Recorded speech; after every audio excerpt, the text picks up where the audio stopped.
here's the workflow used for the rotor optimization, where the blade loading and stacking parameters are used to generate the blade shape in Turbo Design 1, and then the resulting performance parameters are fed into Turbo Design Optima, which basically applies MOGA to drive the solution towards the optimum design. And of course, we need to start by specifying the range of variation for the input parameters, which are the stream-wise loading parameters at the hub, span, and shroud, and also the thickness scaling factor because it has an influence on the blade stress. And in fact, with inverse design, these 14 degrees of freedom are sufficient to cover a vast design space.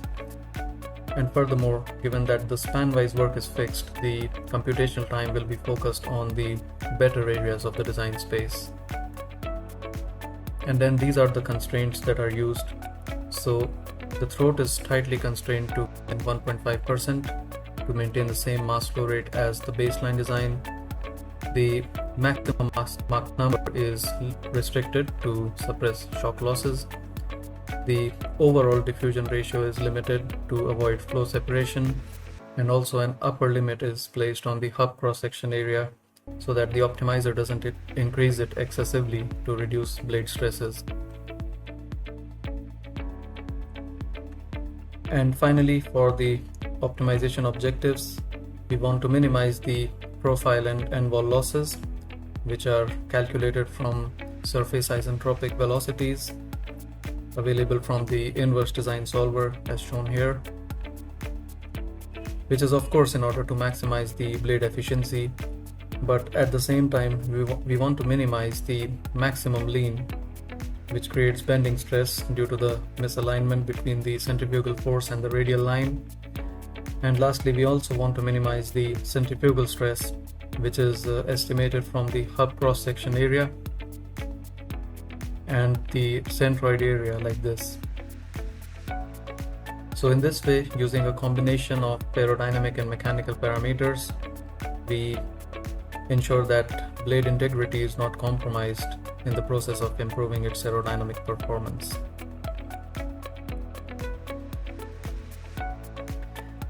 So once the optimization run is complete, which is very fast, and for 1600 designs it only takes about less than 8 hours on a single core machine, we can see all the designs on a scatter plot between any two objectives, in this case the profile loss on the x-axis and the end wall loss on the y-axis, and the bubble size represents the other two objectives, the centrifugal stress and the maximum lean. And here we have chosen to see only the feasible designs which respect all of our specified constraints, and from which we can pick and analyze any design of interest. And in this case, a design is selected from close to the Pareto front to for a good aerodynamic performance, and with a relatively small bubble size to ensure structural integrity.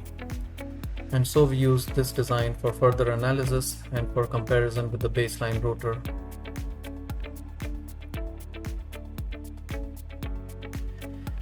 And in fact, this is what changed as a result of the optimization. So the optimized rotor features a smaller thickness, especially from the mid-span to the shroud. And for the stream-wise blade loading, we can see that along with the positive incidence throughout the leading edge, the optimizer has made the hub aft loaded,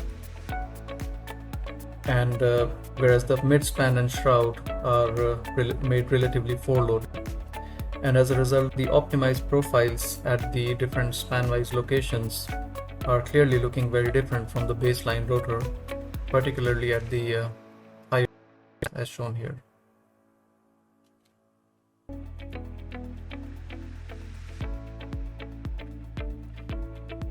And so first let's have a look at the mechanical performance of the optimized rotor. And so far as Turbo Design 1 performance parameters are concerned, there is a substantial improvement in the stress related parameters, with the hub cross-section area staying within the acceptable range. And as we can see from these FEA results, the stress distribution is quite similar to the baseline rotor, with the peak stress at about 20% span location And then this plot of average stress along the span provides the final confirmation that the overall stress levels are noticeably lower in the optimized rotor.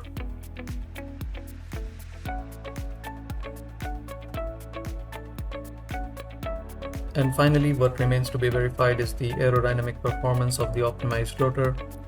And it's interesting to see the effect on the Turbo Design 1 performance parameters, where there is a significant reduction in the profile and end wall losses as a result of the optimization, while the diffusion ratio and the throat remain within acceptable range.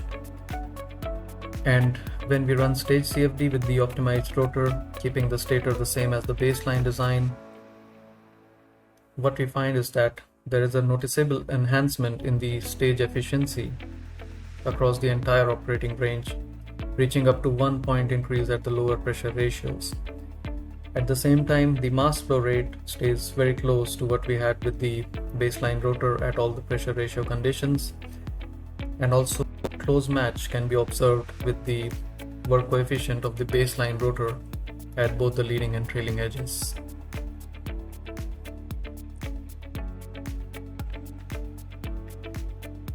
So in order to understand this stage efficiency improvement with the optimized rotor, we can see that its maximum surface Mach number in Turbo Design 1 is smaller than the baseline rotor.